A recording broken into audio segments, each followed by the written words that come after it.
ഇന്ന് April 2 world autism awareness day ആയിട്ട് ആചരിക്കുന്നു.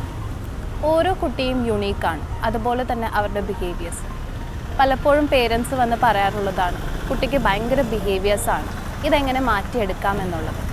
ആദ്യം തന്നെ ഇതെങ്ങനെ മാറ്റിയെടുക്കാം എന്നുള്ളതിനേക്കാളും ആ ഒരു ബിഹേവിയർ എന്തുകൊണ്ട് സംഭവിക്കുന്നു എന്ന് മനസ്സിലാക്കുന്നതിലാണ് പ്രധാനം. ഇനി ഈ കുട്ടികളിൽ കോമൺ ആയിട്ട് കണ്ടുവരുന്ന കുറച്ച് ബിഹേവിയേഴ്സ് അതെങ്ങനെ മാനേജ് ചെയ്യാമെന്ന് നോക്കാം. ആദ്യമായിട്ട് വരുന്നതാണ് റിപ്പീറ്റേറ്റീവ് ബിഹേവിയർ അഥവാ സ്റ്റിമ്മിങ്. അതായത് ഹാൻഡ് ഫ്ലാപ്പിംഗ്, വേർഡ്സ് റിപ്പീറ്റ് ചെയ്യുക, മുന്നോട്ടും പിന്നോട്ടും ആടിക്കൊണ്ടിരിക്കുക. ഇതിനെയൊക്കെയാണ് സ്റ്റിമ്മിങ് ബിഹേവിയർ എന്ന് പറയുന്നത്. ഇതവരുടെ ഇമോഷനെ മാനേജ് ചെയ്യാൻ വേണ്ടിയിട്ട് യൂസ് ചെയ്യുന്നതാണ്. ഇതവരുടെ കോപ്പിംഗ് മെക്കാനിസം ആണെന്ന് ആദ്യം മനസ്സിലാക്കുക. ഇതവരെയോ അല്ലെങ്കിൽ മറ്റുള്ളവരെയോ ഹാം ചെയ്യുന്നില്ല എങ്കിൽ ഈ ഒരു ബിഹേവിയർ സ്റ്റോപ്പ് ചെയ്യാതിരിക്കുന്നതാണ് നല്ലത്. ഇനി കുട്ടികൾ ഹാംഫുള്ളായിട്ടുള്ള ബിഹേവിയേഴ്സാണ് കാണിക്കുന്നതെങ്കിൽ അതിന് ഫിഡ്ജറ്റ് ടോയ്സ്, സ്ട്രെസ് ബോൾസ് പോലുള്ള സേഫ് ആയിട്ടുള്ള ഓൾട്ടർനേറ്റീവ് കൊടുത്തുകൊണ്ട് നമുക്കത് മാനേജ് ചെയ്ത് കൊണ്ടുവരാൻ സാധിക്കും. രണ്ടാമത്തേതാണ് ഇമോഷണൽ റെഗുലേഷൻ ഡിഫിക്കൽട്ടീസ്. ഓട്ടിസം ഉള്ള കുട്ടികൾ പൊതുവെ അവരുടെ ഇമോഷൻസിനെ റെഗുലേറ്റ് ചെയ്യുവാനും അത് പ്രോസസ്സ് ചെയ്തെടുക്കുവാനും ബുദ്ധിമുട്ടുന്നവരാണ്. അത് പെട്ടെന്നുള്ള മൂഡ് ഷിഫ്റ്റിലേക്കും മെൽറ്റ് ഡൗൺസിലേക്കും ലീഡ് ചെയ്യും.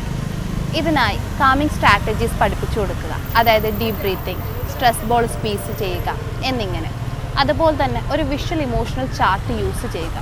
ഇതവർ അവരുടെ ഇമോഷൻസിനെ ഐഡൻറ്റിഫൈ ചെയ്യുവാനും കമ്മ്യൂണിക്കേറ്റ് ചെയ്യുവാനും ഹെൽപ്പ് ചെയ്യും. മൂന്നാമത്തേതാണ് സെൻസറി സെൻസിറ്റിവിറ്റീസ്, അതായത് സെൻസറി പ്രശ്നങ്ങൾ.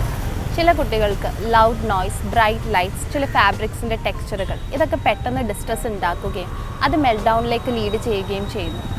ഇതിനായി നമുക്ക് ചെയ്യാൻ കഴിയുന്നത് കുട്ടികൾക്കൊരു സെൻസറി ഫ്രണ്ട്ലി ആയിട്ടുള്ളൊരു എൻവയോൺമെൻറ്റ് ക്രിയേറ്റ് ചെയ്ത് കൊടുക്കുക എന്നുള്ളതാണ്. അടുത്തതാണ് ടാൻട്രംസ്. പലപ്പോഴും പേരൻസ് ടാൻട്രംസും മെൽറ്റ് ഡൗണും തമ്മിൽ കൺഫ്യൂസ്ഡ് ആകാറുണ്ട്. ടാൻട്രംസ് എന്ന് പറയുമ്പോൾ when a child is upset about not getting what they want, അതായത് അവർക്ക് എന്താണ് വേണ്ടത് അത് കിട്ടാതെ വരുമ്പോൾ കാണിക്കുന്നതിനെയാണ് ടാൻട്രംസ് എന്ന് പറയുന്നത്. അതുപോലെ തന്നെ സെൻസറി ഓവർലോഡ് കൊണ്ടോ ഇമോഷണൽ ഡിസ്ട്രെസ് കൊണ്ടോ ഉണ്ടാകുന്ന അൺകൺട്രോളബിൾ റെസ്പോൺസിനെയാണ് മെൽറ്റ് ഡൗൺ എന്നും പറയുന്നത്. അഞ്ചാമത്തേതാണ് ഡിഫിക്കൽട്ടി വിത്ത് ട്രാൻസിഷൻ. അതായത് ഒരു ആക്ടിവിറ്റിയിൽ നിന്നോ ഒരു കാര്യത്തിൽ നിന്നോ മറ്റൊന്നിലേക്ക് മാറുമ്പോൾ ചില കുട്ടികൾക്ക് അത് സ്ട്രെസ്ഫുള്ളായിരിക്കും. ഇതിനായിട്ട് വിഷ്വൽ സ്കെഡ്യൂൾസ് അല്ലെങ്കിൽ ട്രാൻസിഷൻ വാർണിംഗ്സ്, അതായത് കുട്ടികളോട് നമ്മൾ പറയുകയാണ്, in 5 minutes we will stop playing and go to lunch. ഇങ്ങനെ പറയുമ്പോൾ ആ കുട്ടിയെ നമ്മളൊരു ചേഞ്ചിന് മുന്നോടിയായിട്ട് പ്രിപ്പയർ ആക്കുകയാണ് ചെയ്യുന്നത്. ഇത് അവരുടെ സ്ട്രെസ്സ് കുറയ്ക്കാനും ഹെൽപ്പ് ചെയ്യും. ആറാമത്തേതാണ് ഡിഫിക്കൽട്ടി ഇൻ എക്സ്പ്രസിങ് നീഡ്സ്. കുട്ടികൾക്ക് അവരുടെ ഫീലിങ്സ് എക്സ്പ്രസ് ചെയ്യാൻ ബുദ്ധിമുട്ടുമ്പോൾ അത് ഫ്രസ്ട്രേഷനിലേക്കും പിന്നീട് ബിഹേവിയറൽ ഔട്ട്ബേസ്റ്റിലേക്കും ലീഡ് ചെയ്യും. ഇതിനു വേണ്ടിയിട്ട് ഓൾട്ടർനേറ്റീവ് കമ്മ്യൂണിക്കേഷൻ മെത്തേഡ് യൂസ് ചെയ്യുന്നതിലൂടെയും അവരുടെ ഇമോഷൻസിനെ വാലിഡേറ്റ് ചെയ്യുന്നതിലൂടെയും ഹെൽപ്പ്, ബ്രേക്ക് എന്നിങ്ങനെയുള്ള സിമ്പിളായിട്ടുള്ള ഫ്രേസസ് യൂസ് ചെയ്യാൻ എൻകറേജ് ചെയ്യുന്നതിലൂടെയും നമുക്ക് ഇങ്ങനെയുള്ള ബിഹേവിയറൽ ഔട്ട്ബേസ്റ്റ് മാനേജ് ചെയ്ത് കൊണ്ടുവരാനായിട്ട് സാധിക്കും. ഓട്ടിസം ഉള്ള കുട്ടികൾ കാണിക്കുന്ന ഓരോ ബിഹേവിയേഴ്സും അത് അവരുടെ ഒരു ഫോം ഓഫ് കമ്മ്യൂണിക്കേഷനാണ്.